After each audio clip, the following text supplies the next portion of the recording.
and welcome to A Drummer's Guide to the podcast all about the things it takes to be a professional musician aside from actually playing your instrument, which we're going to take as a given. So I would like to start out just by saying thank you to the lovely Patreon supporters. I've relied on you sometimes to keep motivated with making sure that I do release these episodes weekly for you. I've found it very tough, especially over the last few months, to kind of keep motivated. There's been a lot going on. If you listen to my last episode, you'll know exactly what I'm talking about. I just wanted to say thank you. You've kind of kept me centered and kept me focused on something that is incredibly important to me, which is sharing information, knowledge, and just hopefully creating a connection with you, and so that you don't feel so alone and you maybe even feel supported. Connection, that's the thing. So I just want to thank you for facilitating that, not just for me but for everyone that's listening. As far as I'm concerned, although this is weird for me because obviously I'm kind of speaking into the void, as it were, but I do feel that there's a sense of connection and community when I do these, even though right now I'm just sitting in a room talking to a camera, if that makes any sense. But and I do feel that all the listeners also connected. It's a beautiful thing. So I just wanted to say a big thank you to you lovely, lovely humans. So today, I would like to talk about egos. Now, I want to talk about navigating people's egos and personality within this industry, basically. And I have worked with many humans with many quirks. Should we say that? I think so. So obviously the most obvious and the most the most stereotypical would be the artists. Artists, they have a big ego, blah, blah, blah, blah, blah. By the way, not always true, can I just say, but sometimes very true. But I think, a common misconception is that it is just the artists that have egos. It's not. It's the artists, it's the musicians, it's the crew. Like, we all have egos here. We all have egos. We all have interesting personalities, and being able to navigate that in a very, I want to use the word productive. I'm not sure that that's quite the one I'm going for, but yeah, just to do that in a productive, meaningful way, I think is such an important skill that I certainly have not really heard anyone talk about, because there's something can't put your finger on it almost about it. But anyway, I'm going to attempt to talk about it. So let's see if that let's see how this goes. So can I just say also that I will be the first to say that I also have an ego, obviously. As I said, we all do. I think there's something about becoming aware of your own shortcomings and also your own biases, your own ways of thinking about things. And I'm going to give you an example of one that I have realized recently, my own way of dealing with things through therapy. Hey Karen, thanks. You're awesome. I love you. So I know I'm always talking about therapy. I don't care. I want to normalize this. Like, if anyone's thinking, I don't know if I should go to therapy. Go to therapy. It's so good. It's so good. I've learned so much about myself in the last year, and it's just, it's amazing. Now, here's a really horrible thing that I learned about myself, but it makes sense and it's informed a lot of my behaviors in the past. So, you may have picked up on this. So how can I frame this? One of the most common things that I hear people say about me when they're talking to me is that I'm very harsh on myself. And you may have picked up on this. You may have thought it even. And I have never thought that about myself. Not really. Maybe back in the day I used to talk really badly to myself. But honestly, in the last, I don't know, 7 or 8 years, I've thought I've been really good to myself and really, speaking well and like about myself, to myself, all of that. Anyway, turns out in my therapy, we worked out, nope, incorrect. I am better, but I do talk to myself. I treat myself in a very harsh way, and I hold myself to very high standards, and I'm very unforgiving of myself. And, if I do anything wrong, if you like, I punish myself very much. And I didn't realise I was doing this at all. I'm still very unaware of how I do it. I'm not catching myself as I talk to myself in certain ways. I am a tiny, tiny, tiny bit, but I don't think it's anywhere near the degree of what at the rate it's happening. But anyway, aside from that, an interesting byproduct of that, and basically, so there's a reason. What's the reason? Why is the reason that I wanted to say about this? I can't remember, but basically I'm very unforgiving, and if I do things wrong, that's kind of what the crux of this is. And what I realised was that this flaw, if you like, in my personality, this quirk, however you want to put it, has made it, has actually expanded. It has extended into my relationships with other people. And that's across the board, like right from acquaintances or people that I've even met once to people that I have very long-standing, deep relationships with, where if they behave in a certain way that, like, if they have a behaviour that hurts me, I shut off and I kind of like, not reject them, but kind of reject them before they can reject me, sort of thing. And it's because it's a reflection on myself and how intolerant I am with myself. Like I say, from my perspective, it comes as like a protection thing. Oh gosh, you have hurt me, or you're going to hurt me, therefore I need to keep you at arm's length.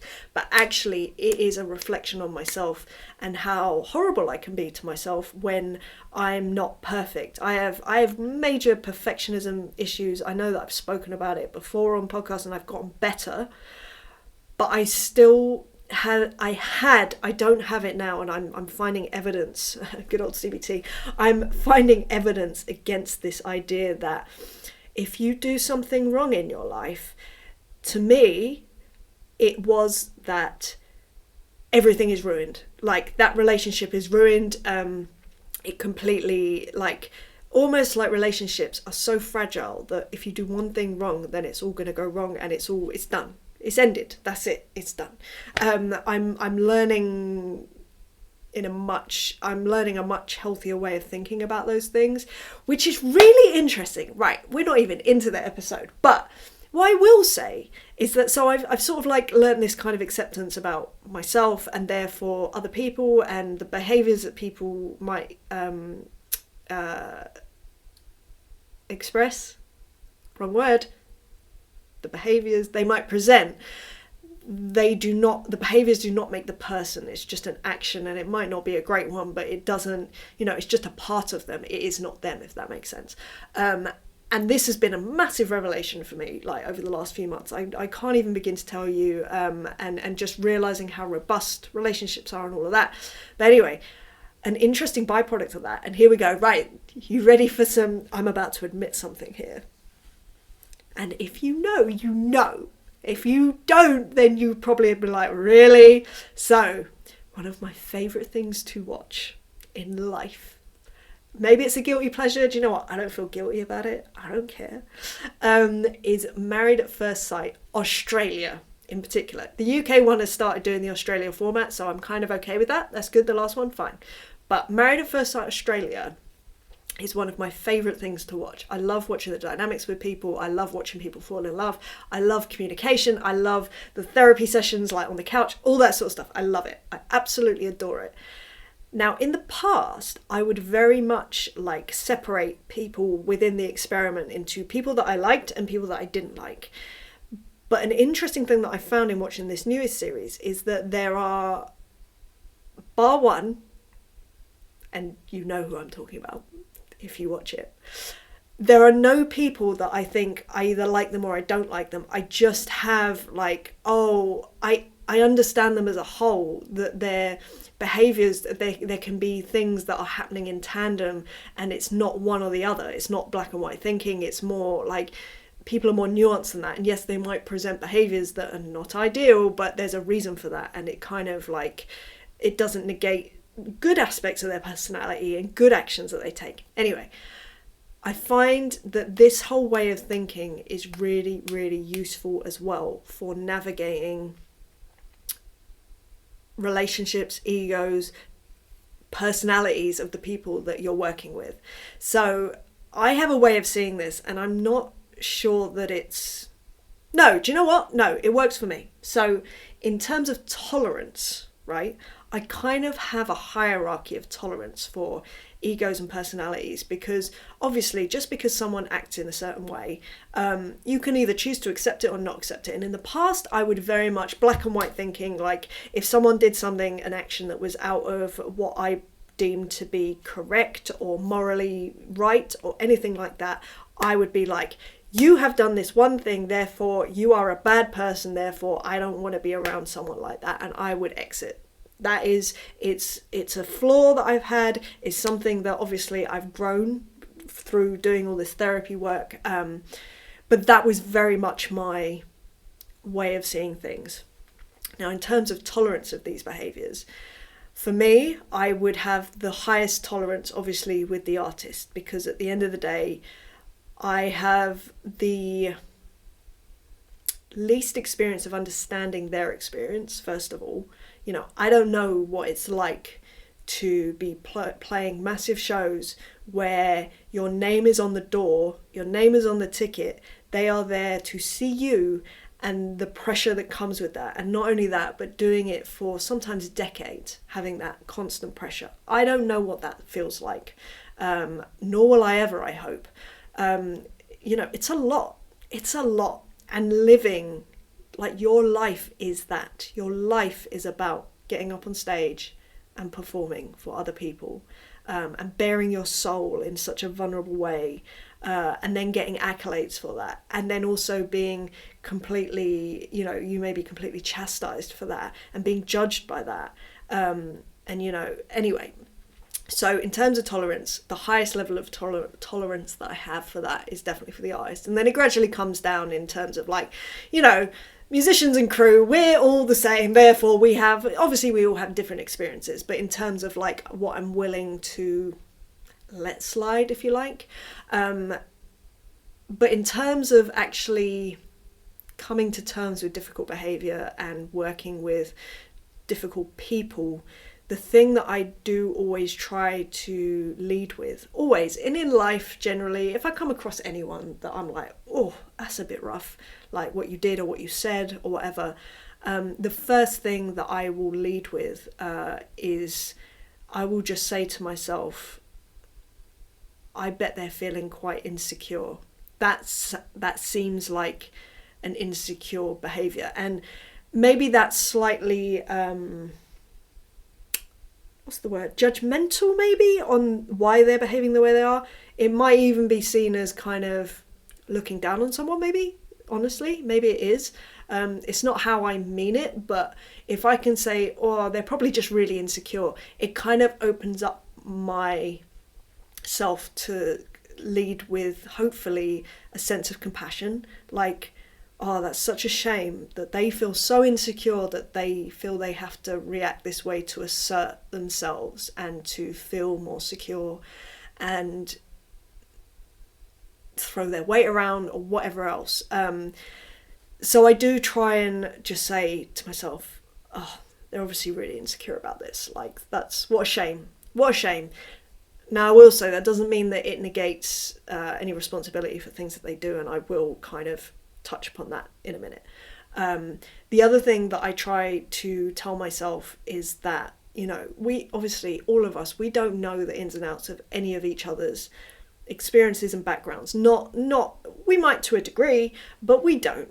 You know, we don't. We can try and understand, we can try and be in their shoes, but we have not been where they are. We have not experienced all the stuff that they have, coming to this point of the moment that they've said something a bit weird or they've acted badly.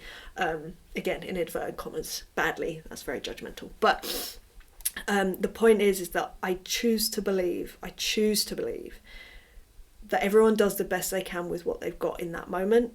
And so I try to also think, right, they're doing the best they can right now, which again hopefully leads me to this sense of compassion for them, I hope.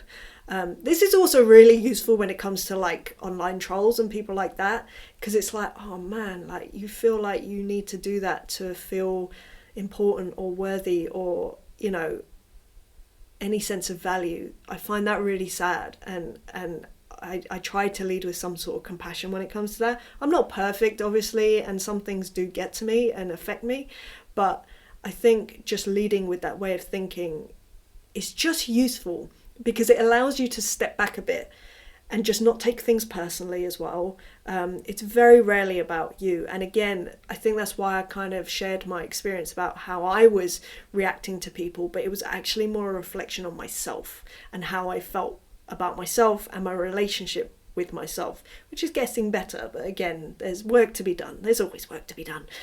Always, always, always.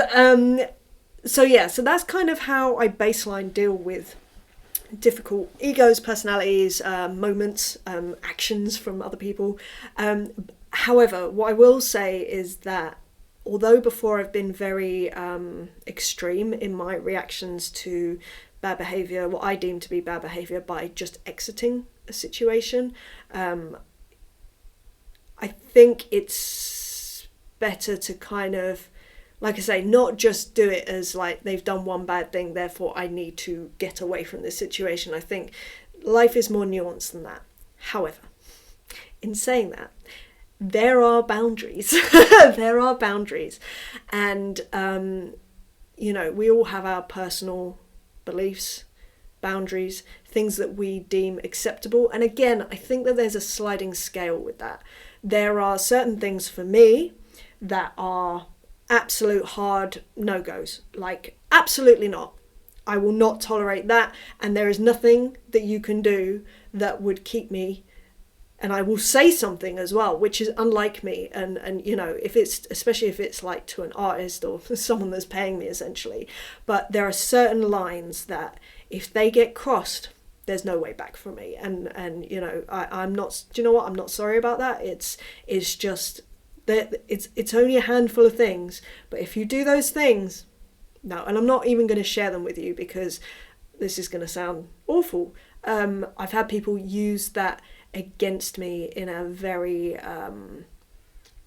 they think it's funny, and then other people have weaponized it against me, and I therefore am very guarded about what those things are, because the other thing is I need you to show me your true colors. Like, I need you to. So anyway, there are certain things that I will not tolerate, and that's that.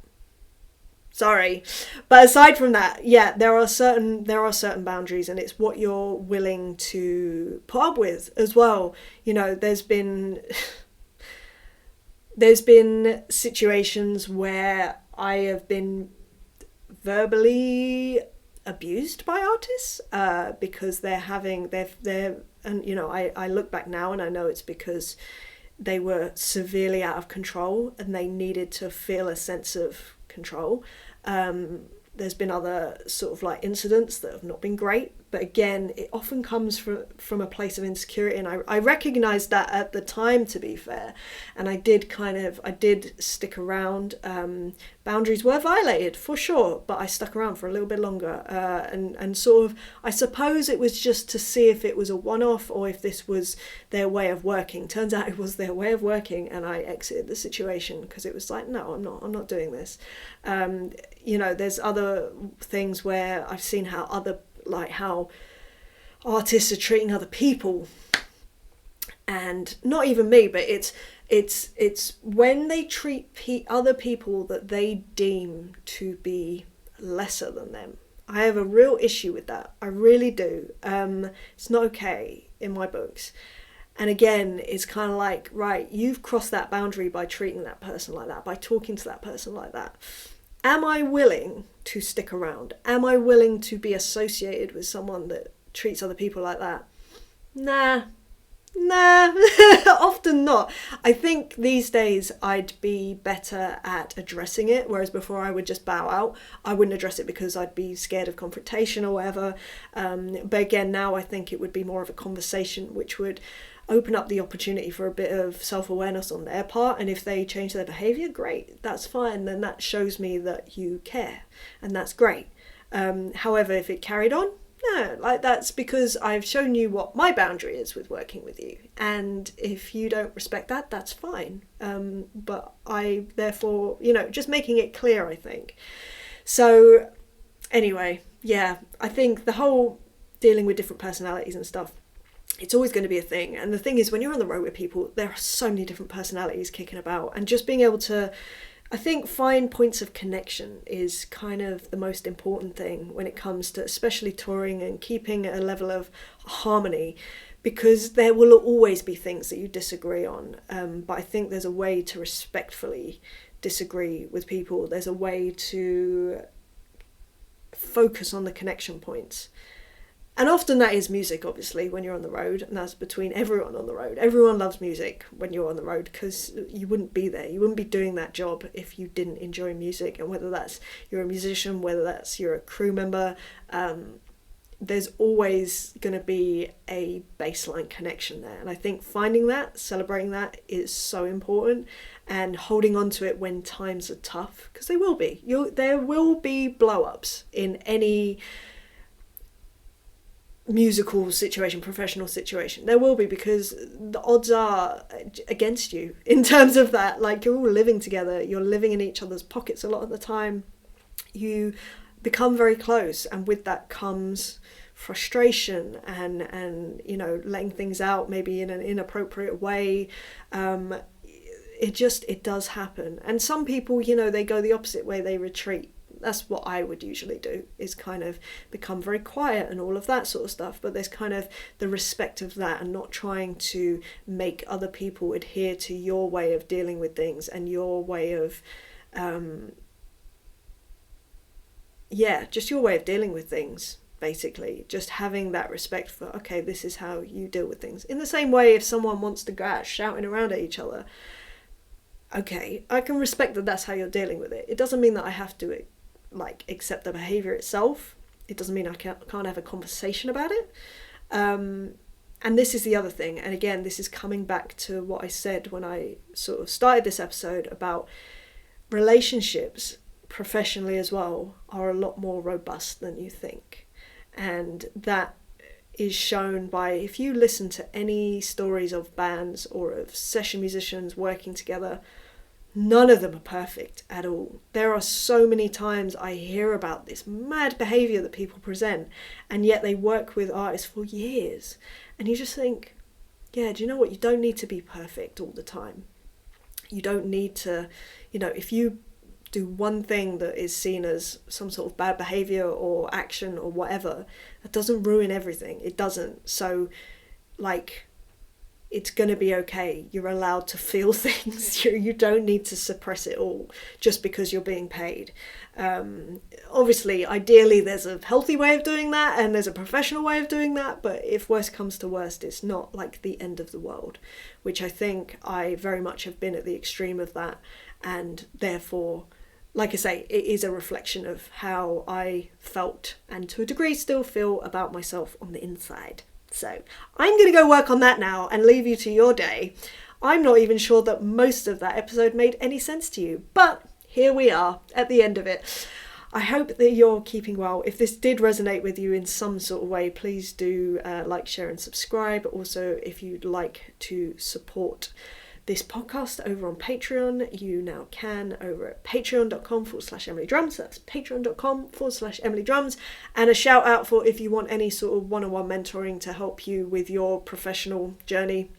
wherever you are on that journey, if you just want some support, some accountability, if you want some help like setting goals or anything like that, if you go to emilydrums.com/coaching, then let's set up a call and see what I can do for you, basically.